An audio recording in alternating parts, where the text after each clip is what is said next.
자, 오늘 말씀은 처음 것으로 드리는 예배라는 제목으로 말씀 증거할 때에 여러분 이 시간 귀한 도전과 은혜가 있기를 주의 이름으로 축복합니다. 2022년 6월 21일 오후 5시 10분 이종호 과학기술정보통신부 장관은 나로 우주센터에서 누리호의 발사 성공을 공식 선언하였습니다. 이 상황을 지켜보던 연구원들은 이 발사체가 그 궤도 진입에 확정되자 동시에 환호성을 질렀습니다. 대한민국의 그 자체 기술력으로 개발한 이 발사체가 두 번째 도전 만에 성공을 거두게 된 것이죠. 이로 인해서 우리나라는 미국과 러시아, 프랑스, 인도, 일본, 또 중국과 어깨를 나란히 하는 7번째 우주 강국이 되었습니다. 사실 영화에서 보았던 그 우주 여행과 또 여행과 산업들이 먼 미래가 아니라 이제는 곧 다가올 현실이 되었다라는 것에 가슴이 뭉클하였습니다. 물론 우리나라가 우주에 발사체를 보낼 독자적인 기술력을 가진 것도 감격이지만은 무엇보다도 우리나라 역사 안에서 처음으로 그 일을 성공했다라는 것이 고무적인 일이 아니겠습니까? 역사의 한 페이지에 기록될 자랑스러운 일인 것이죠. 생각해보면 이렇게 가슴이 뭉클한 이유가 우주도 우주이지만은 처음이라는 단어가 거기에 붙기 때문이 아닌가 생각합니다. 처음이라는 단어가 이렇게 특별한 거죠. 처음 성공, 첫 시작, 첫 승리, 첫 발견, 또 첫 월급 뿐만 아니라 첫 아이. 그 처음이라는 말은 우리의 기억 속에 그 간직할 만큼 아주 중요한 부분을 차지한다는 것이죠. 생각해보면 우리의 신앙에 있어서도 이 처음이라는 단어는요, 특별한 의미를 갖죠. 흔히들 하나님을 향한 첫사랑, 첫 마음 이렇게 표현하는데요. 예수님을 구주로 영접해서 하나님의 자녀가 된 때에 예수님 생각하면 그냥 눈물이 흐르고 예수님 생각하면 너무나 행복한 그때를 가리켜서 우리가 첫사랑이라고 이야기하지 않습니까? 저는 우리 광주교회 모든 성도님들이 하나님을 향한 첫사랑을 잃어버리지 않기를 주의 이름으로 축복합니다. 오늘은 교회력으로 보면요, 처음이란 단어가 아주 중요한 절기를 우리가 맞이했습니다. 그 절기는 바로 맥주감사절입니다. 맥주감사절은 문자 그대로 보리맥, 가을추로서 보리를 거둘 때에 감사하는 절기를 가리키는 것이죠. 이스라엘이라는 나라도 1년에 한 2번 정도 수확을 하는데요. 첫 수확은 늦은 봄 5, 6월경에 밀과 보리의 곡식을 거두고 있습니다. 그리고 두 번째 수확은 9월에서 11월경에 포도나 무화과나무, 또 감람나무 열매를 거두는 것이죠. 그래서 해마다 1년의 첫 열매인 밀과 보리를 거둘 때에 그 첫 열매를 하나님께 드리면서 감사의 예배를 드리는 것이 그 절기가 바로 맥주절, 맥주감사절기라는 거예요. 성경에는요, 이 맥주감사절이 다른 이름으로, 같은 이름인데 다른 이름으로도 쓰여지고 있어요. 6월절 이후에 50일째 된다 해서 오순절이라고 부르기도 하고 6월절을 지나서 7주가 지난 데에서 바로 77절이라고 말하기도 합니다. 그리고 한 해의 첫 수확을 거두는 절기라 해서 초실절이라고 말을 하는 거예요. 그래서 맥주절은 오순절, 77절, 그 다음에 초실절에 이름하지만은 무엇보다도 지난 상반기 동안 지켜주신 하나님의 그 사랑과 은혜를 기억하고 하나님께 감사의 그 마음을 담아서 예배를 드리는 절기가 바로 이 맥주 감사절이라는 것이죠. 여러분, 이 맥주 감사절에 하나님께 온전히 감사하시는 저와 여러분 되기를 주의 이름으로 축복합니다. 특별히 오늘 우리 살펴본 본문은 아브라함이 독자 이삭을 하나님께 드리는 장면을 기록하고 있습니다. 너무나 잘 알고 있죠. 불임 가운데 있었던 그 가정이 하나님께 받은 그 특별한 처음 아들을 다시 하나님께 올려드리는 사건을 통해서 맥주 감사절을 맞이한 우리가 단순히 예물만 드릴 것이 아니라 예물을 드리면서도 어떤 마음으로 어떤 믿음을 가져야 되는지 우리가 점검해보는 복된 시간 되기를 소망합니다. 여보, 힘줘. 조금만 더. 그래, 이제 나온다. 아들이야. 하나님 감사합니다. 하나님 감사합니다. 여러분, 이 이야기는요, 제 이야기가 아닙니다. 방금 들려드린 이야기는 불임으로 인해서 오랫동안 자녀를 보지 못한 아브라함이 사라의 몸에서 나온 그 핏덩이 아이를 품에 안고 감사하면서 감격하는 장면을 제 상상해서 써본 이야기입니다. 알다시피 아브라함의 가정에 큰 고민이 있었다면 그건 그 가정에 자녀가 없었다는 것이죠. 물론 사라의 몸종이었던 하갈을 통해서 이스마엘을 얻긴 했지만은 이스마엘은요, 본처의 자식이 아닐 뿐더러 하나님께서 약속하셨던 약속의 아들이 아니었다는 것이죠. 여러분, 하나님께서는 아브라함을 75세에 부르셨습니다. 그때 사라는 10살이 적은 나이로 65세였죠. 말씀 하나 붙들고 자신의 그 본토 친척과 아버지 집을 떠나는 아브라함을 위해서 하나님께서는 확실한 약속과 축복의 말씀을 주시는데요. 창세기 15장 말씀 우리 세 번역으로 제가 찾아봤는데 함께 읽어보도록 하겠습니다. 시작. 주님께서 아브라함을 데리고 바깥으로 나가서 말씀하셨다. 하늘을 쳐다보아라. 내가 셀 수 있거든 저 별을 세어보아라. 그리고는 주님께서 아브라함에게 말씀하셨다. 너의 자손이 저 별처럼 많아질 것이다. 아멘. 여러분, 하나님 참 낭만적이시죠? 볼 때마다 하나님 로맨티스트 같아요. 밤하늘의 별을 쫙 보여주시면서 아브라함아, 너가 지금 비록 자녀가 없지만은 하늘에 떠 있는 별과 같은 그 많은 자손을 얻게 될 것이다. 하나님 그렇게 약속하셨어요. 그리고 시간이 흘렀어요. 한 해, 두 해. 아브람과 사라는 나이가 들어가는데 사라의 몸에서는 잉태의 징조가 보입니까? 안 보입니까? 보이질 않는 거예요.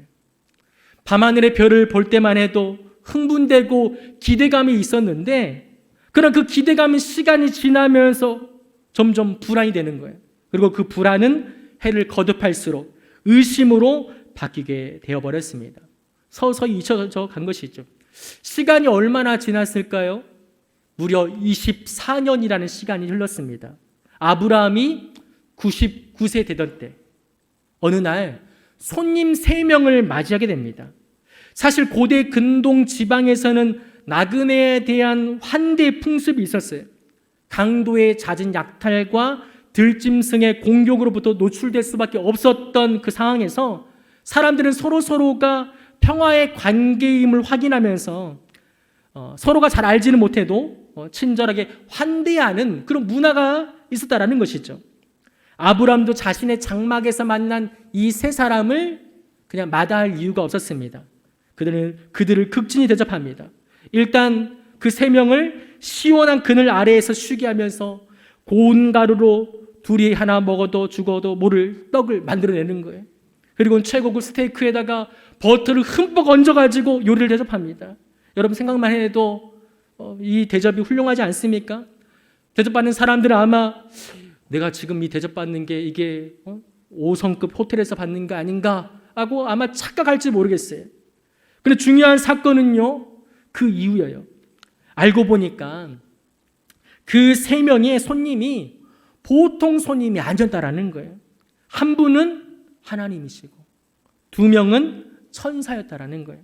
이 성경 전후 내용에서 다 기록된 내용입니다. 히브리서 기자도 아브라함을 염두에 해서 이렇게 말합니다. 히브리서 13장 2절 말씀에 손님 대접하기를 잊지 말라. 이로써 부지 중에 천사들을 대접한 이들이 있었느니라 라고 말하고 있어요. 여러분, 하나님과 두 천사를 극진히 대접한 아브라함에게 어떤 보상이 있었을까요? 그 보상은 다름 아니라 과거에 잊혀졌던 그 자녀에 대한 약속이었던 것이죠. 24년 전에 아브람과 사라가 밤하늘을 바라보면서 꿈꾸었던 그 자손에 대한 이야기를 하나님께서는 지금 꺼내고 있는 거예요. 1년도 아니라 24년 전의 약속. 잊혀져 버린 약속이죠. 사라가 그 얘기를 듣고 있으니 웃음이 나는 거예요. 사실 사라가 웃을만 했어요. 왜 그러냐면 그것도 그런 것이 성경은 생물학적으로 사라가 아이를 낳을 수 없음을 4번에 걸쳐서 강조하고 있기 때문입니다. 창세기 18장 11절에 13절 말씀, 우리 한 목소리로 한번 읽어보겠습니다. 시작. 아브람과 사라는 나이가 많아 늙었고 사라에게는 여성의 생리가 끊어졌는지라. 사라가 속으로 웃고 이르되 내가 노쇠하였고 내 주인도 늙었으니 내게 무슨 즐거움이 있으리요. 여호와께서 아브람에게 이르시되 사라가 왜 웃으며 이르기를 내가 늙었거늘 어떻게 아들을 낳으리요 하느냐. 아멘. 그럼 말씀을 보시면요, 4가지의 이야기가 있어요. 나이가 많아 늙었다, 여성의 생리가 끊어졌다, 내가 노쇠하였다, 내가 늙었다. 생물학적으로 불가능한 일임을 성경은 강조하고 있습니다. 사실상 불가능한 일이었고 웃음이 나올 만한 그런 상황이었음을 말하고 있습니다. 그런데요, 1년 후에 어떤 일이 벌어집니까? 하나님께서는 아브라함이 100세 되던 때에, 그리고 사라가 90세 되던 때에 건강한 아들을 주셨습니다. 할렐루야. 그 아들이 바로 이삭입니다. 요즘 같으면 사람들은 그 아브람과 사라 같은 사람들 보면서 이렇게 말할 거예요.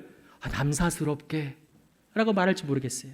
그러나 여러분, 그것은요, 하나님께서 약속하시고 그 약속을 성취하신 거예요. 우리 하나님께서는 반드시 약속하신 것을 반드시 성취하시는 분이심을 여러분 믿으시기를 바랍니다. 평생을 기다려서 100세 때에 낳은 언약의 아들이라고 하니까 여러분, 그 아들이 얼마나 귀하겠습니까? 말로 표현이 안 될 거예요. 제가 과거에 서울 그 은평 뉴타운에서 사역할 때 한 장로님 계셨습니다. 젊었을 적에 복싱을 하셨어요. 그러다가 나중에 체육 선생님을 하시고 또 학교 교장까지 하시고 은퇴를 하신 분이세요. 워낙 자기 관리를 철저하게 하시는 분인데요, 연세에 비해서 얼마나 건강한지 모릅니다. 새벽 예배 끝나고 자주 순댓국밥을 사주시는데 이른 아침에 그 장로님은 순댓국밥 보통도 아니고 곱빼기를 드시는 분이세요. 그래서 저희가 먹을 때마다 조금씩 부담스러워하죠. 꼭 곱빼기를 권유하더라고요. 근데 그 하루는 그 장로님께서 식사 중에 그런 말씀하셨습니다. 목사님, 제가 첫 아들을 낳았는데요, 금메달 따는 것보다 더 좋았습니다. 그 체육 선생님이라서 그렇게 비유를 하시더라고요. 사실 그 말씀을 들을 적에는 제가 아직 아이를 갖기 전이라서 그게 어떤 의미인지는 몰랐어요. 참 좋은 거겠구나, 기쁘겠구나 라고만 생각을 했습니다. 그런데요, 2016년 4월 24일 제가 첫 아이를 낳아보니까 그게 얼마나 기쁜 일인지 제가 이제 그때서야 알겠더라고요. 교회에 봉고차를 모고 새벽 운행을 하고 있는데 아이의 모습이 계속 눈앞에 아른거리는 거예요. 그래서 어떻게 합니까? 핸드폰 거치대다가 핸드폰 배경화면을 아이의 사진을 놓고 이렇게 놓고 있습니다. 차가 정차할 때마다 계속 보고 있는데 이런 마음이 드는 거예요. 어떻게 이렇게 닮았지?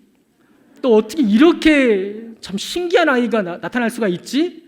그런 마음이 들더라고요. 그러다가 또 한 가지 더 드는 마음은 열심히 해야겠다. 이 아이를 보니까 아버지로서 책임감이 드는 거예요.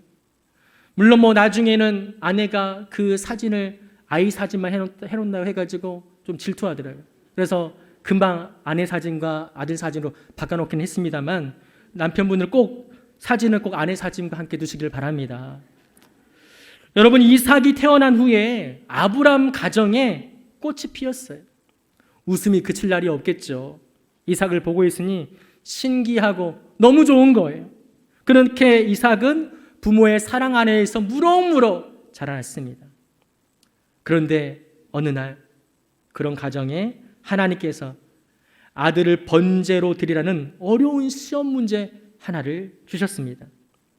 제가 말씀을 준비하면서 이 말씀을 사실 다 아는 말씀이고 잘 아는 말씀이지만은 말씀을 연구하고 말씀을 보고 있으면서도 이 대목을 읽으니까 숨이 탁 하고 막히더라고요. 그리고 제가 아브라함 대신해서 하나님께 여쭤봤습니다. 하나님, 아브라함 가정에 어떻게 주신 아들인데 다시 달라고 하십니까? 어떻게 부모의 품에서 그 아들을 빼앗아 가실 수 있으십니까? 제가 그 상황을 생각하니까요, 눈에 막 눈물이 나는 거예요. 아마도 정상적인 부모라고 한다면 하나님의 이 명령을 부정하고 싶을 거예요. 현실을 부정하고 어디론가 도망가고 싶지 않았을까요? 어려워도 보통 어려운 문제가 아니었습니다. 그러나 아브라함은요, 날이 밝아오자 사랑하는 아들을 데리고 하나님께서 일러주신 그 모리아 산으로 향합니다. 3일 길을 지나서 모리아 산에 도착했어요. 그리고 산에 올라서 아들을 결박하고 손에 쥔 칼로 아들을 향해서 힘껏 이제 내리치는 거예요. 그때 하늘에 음성이 있었어요. 아브라함아, 아브라함아, 그 아이에게 내 손을 대지 말라. 그에게 아무 일도 하지 말라. 내가 내 아들, 내 독자까지도 내게 아끼지 아니했으니 내가 이제야 내가 하나님을 경외하는 줄을 아노라. 여러분, 아브라함이 이 어려운 문제를 이렇게 풀어내는 거예요. 그리고 아브라함은 하나님께 그 믿음을 드디어 인정받게 되었던 것이죠. 여러분, 자신에게 처음 된 그 아들이 아브라함에게 얼마나 소중한 존재인지는 우리는 다 잘 알고 있습니다. 그러나 그 아들을 하나님께 드리기로 순종한 아브라함은 과연 그 아들을 드릴 적에 하나님을 향해서 어떤 마음을 가지고 드렸을까? 우리가 이 맥주 감사절에 그 아브라함의 마음이 무엇인지 우리가 살펴보기를 원한다라는 것이죠. 세 가지를 말씀드리겠습니다. 첫 번째는 하나님 사랑을 우선순위로 두었다라는 거예요. 우리 창세기 22장 2절 말씀 우리 같이 읽어보겠습니다. 시작. 여호와께서 이르시되 내 아들 내 사랑하는 독자 이삭을 데리고 모리아 땅으로 가서 내가 내게 일러준 한 산 거기서 그를 번제로 드리라. 아멘. 여러분, 하나님께서는 아브라함에게 그 아들이 얼마나 사랑스러운지 다 알고 계셨어요. 그 아들 직접 주신 분이신데 이런 상황을 모른다는 것은 말이 안 되죠. 특별히 2절 말씀을 보시면요, 내 아들, 내 사랑하는 독자 이삭이라고 표현하고 있는데 하나님의 입술을 통해서 언급된 말을 보면 이삭이 아브라함에게 어떤 존재인지 다 알고 계셨음을 우리가 알 수 있는 것이죠. 그런 하나님께서 속사정을 누구보다 잘 아신 하나님께서 이삭을 번제로 달라고 하셨습니다. 여러분, 번제가 무엇입니까? 돌을 쌓아요. 재물을 위에 올려요. 밑엔 장작을 피워서 불을 태웁니다. 그런데 언제까지요? 이 재물이 다 태워서 없어질 때까지 하는 거예요. 절대 남겨서는 안 됩니다. 다 태워서 드려야 됩니다. 그거는 뭘 의미합니까? 하나님을 향한 완전한 사랑과 헌신을 요구하는 겁니다. 그 끔찍한 제사의 제물로 이삭이 드려져야 한다라는 거예요. 아마도 많은 분들이 질문하실 거예요. 목사님, 하나님께서 무엇이 부족하셔서 그런 명령을 하셨을까요? 왜 이삭을 달라고 하셨을까요? 무엇 때문일까요?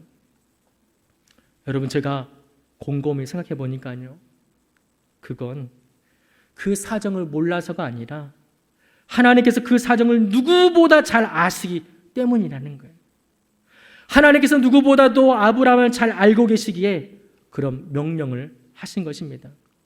자녀가 하나밖에 없는 사람, 또 혹여 그것이 자녀가 아니라 할지라도 내게 하나밖에 없는 것이라 한다면 여러분, 그것이 내 인생에 차지하는 비중은요, 말로 할 수 없는 거예요.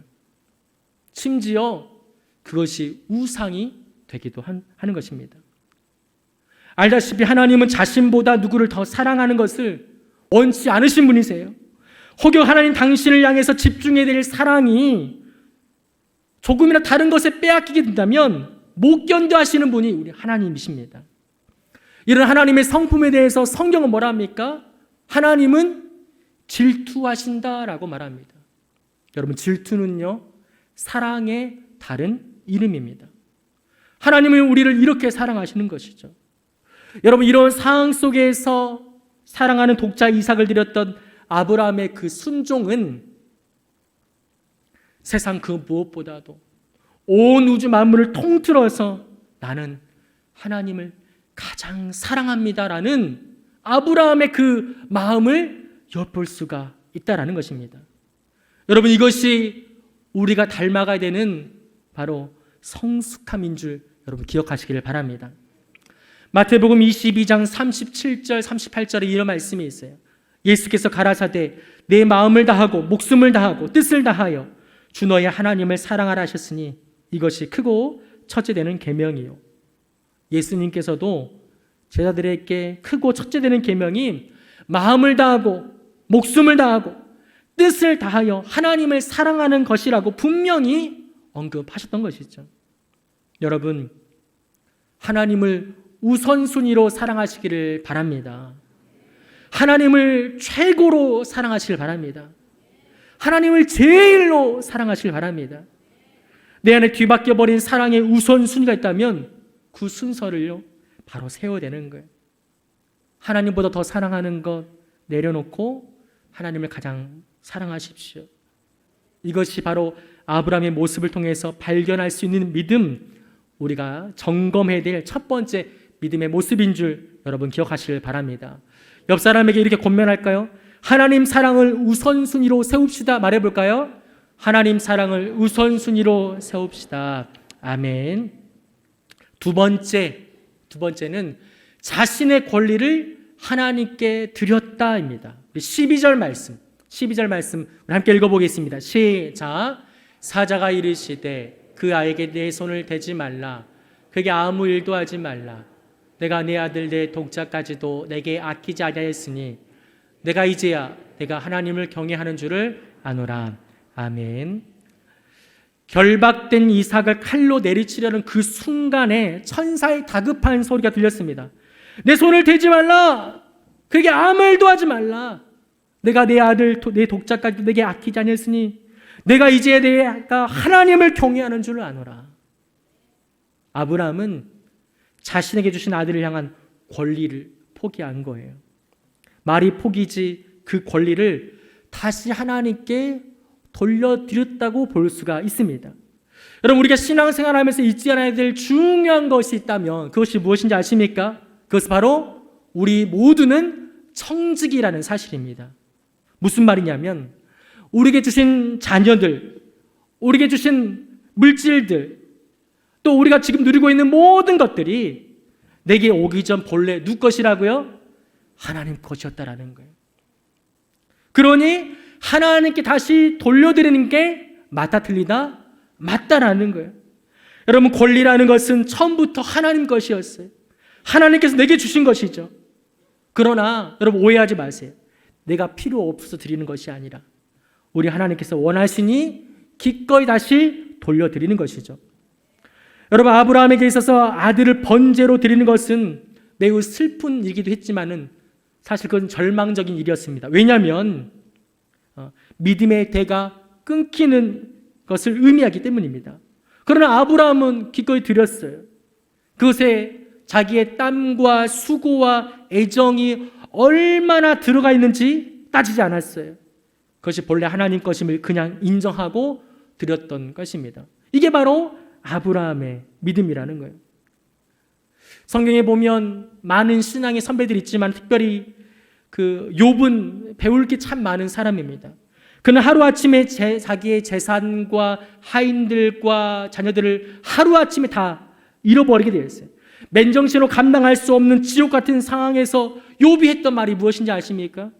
하나님을 원망하거나 그런 말이 아니라 욥기 1장 21절 말씀 보면 같이 읽어보겠습니다. 시작. 이르되 내가 모태에서 알몸으로 나왔사온즉 또한 알몸이 그리로 돌아가올지라. 주신 이도 여호와시요 거두신 이도 여호와시오니 여호와 이름이 찬송을 받으실지니다 하고. 아멘. 욥은 자신에게 있는 모든 것이 하나님께 다시 돌아가는 것이 맞다고 하면서 오히려 하나님께 찬송을 올리고 있는 것이죠. 여러분, 하나님 앞에서 내 권리를 주장하고 계십니까? 아직도 포기하지 못한 권리가 있으신가요? 하나님께서 조금 더 기다려야 되나요? 언제까지요? 여러분, 이제는 하나님께 드려보시길 바랍니다. 그것이 무엇이 되었든 적어도 내 손에 있을 때보다 하나님 손에 있을 때 더 귀하게, 더 값어치 있게, 더 중요하게 사용되는 줄 믿으시기를 바랍니다. 얼마 전에 저에게 그 둘째 아들이 과자를 먹고 있더라고요. 둘째 아들이 5살인데 이름이 선유입니다. 과자가 이제 열심히 먹고 있는 아이를 보니까 과자가 얼마 남지 않았어요. 몇 개 안 남은 상황에서 제가 과자를 아빠도 하나 먹고 싶다고 해서 과자를 달라고 해봤어요. 처음에는 그냥 딱 주더라고요. 제가 잘 받아 먹었습니다. 근데 이제 제가 한 3-4개를 더 달라 해봤어요.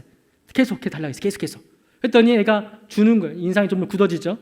근데 이제 하나 남았을 적에 제가 장난삼아서 이제 그것도 주라고 다 계속 해봤어요. 그랬더니 어떻게 합니까?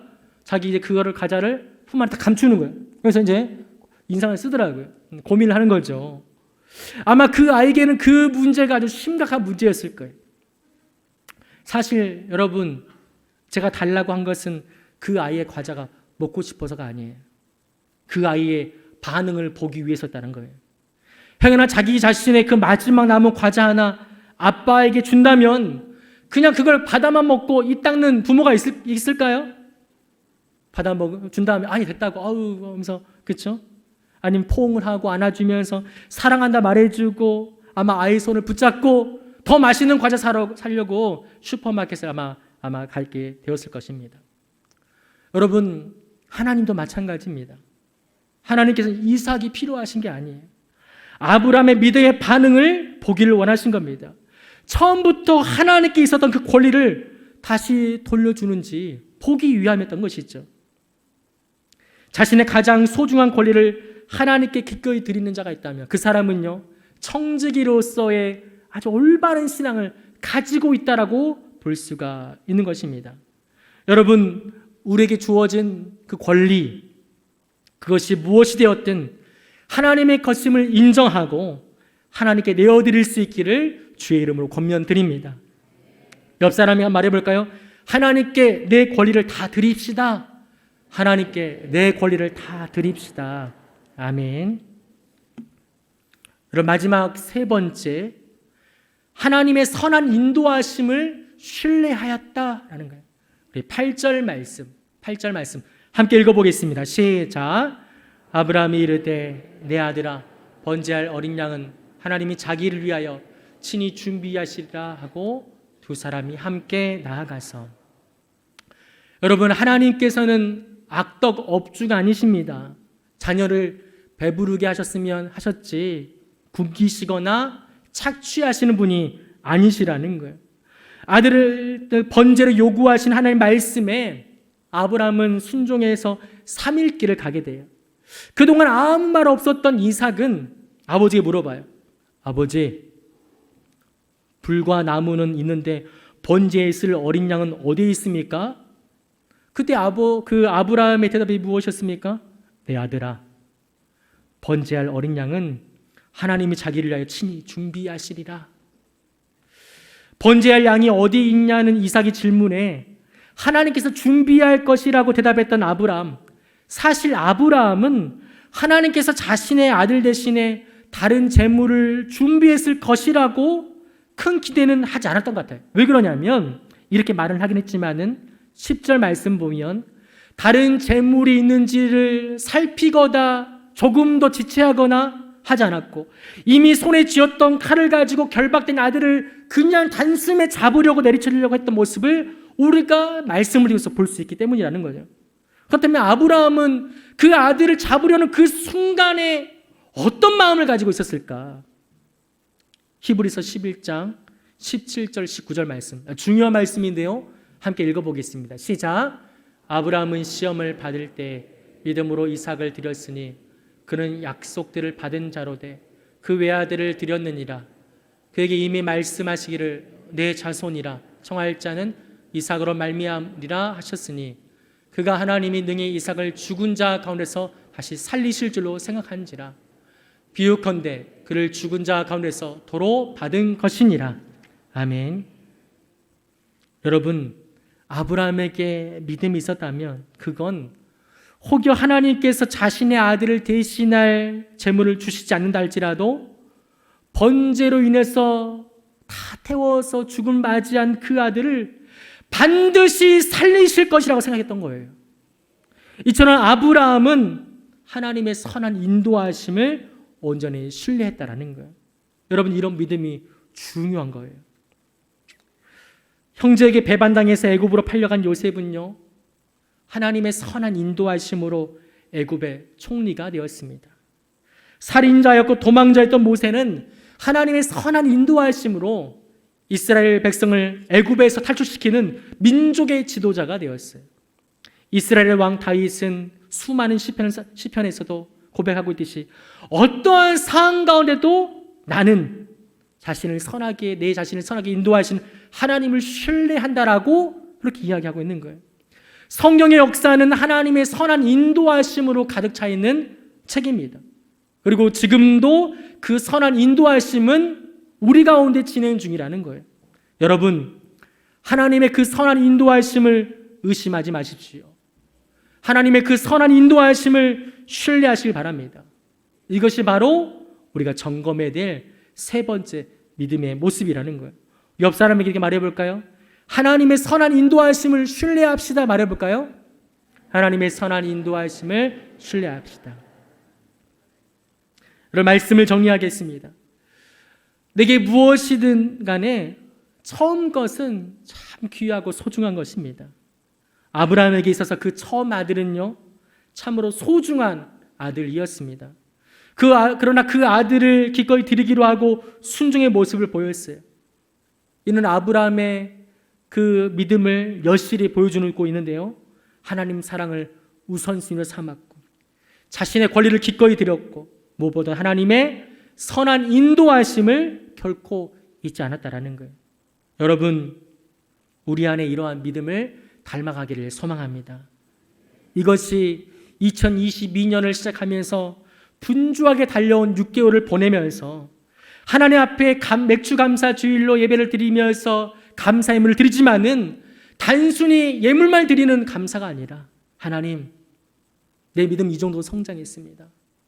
아니면 더 못했으면 앞으로는 더 성장하겠습니다라고 결단하며 나가는 예배가 되어야 한다는 것이죠. 온전히 우리 안에 이러한 은혜가 있기를 주의 이름으로 축복합니다.